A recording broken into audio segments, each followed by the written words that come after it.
You ask Tiger to solve. This deals with linear equations with one unknown. The final result is x equals -1/18. Let's solve it step by step. Simplify the expression. Multiply the fractions. Break up the fraction. Simplify the fraction. Combine the fractions. Combine the numerators. Group all constants on the right side of the equation. Add 1/2 to both sides.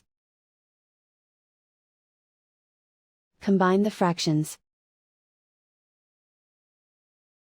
Combine the numerators. Reduce the zero numerator. Simplify the arithmetic.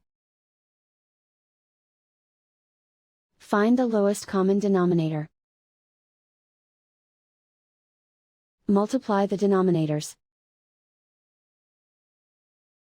Multiply the numerators. Combine the fractions. Combine the numerators. And so the final result is x equals -1/18.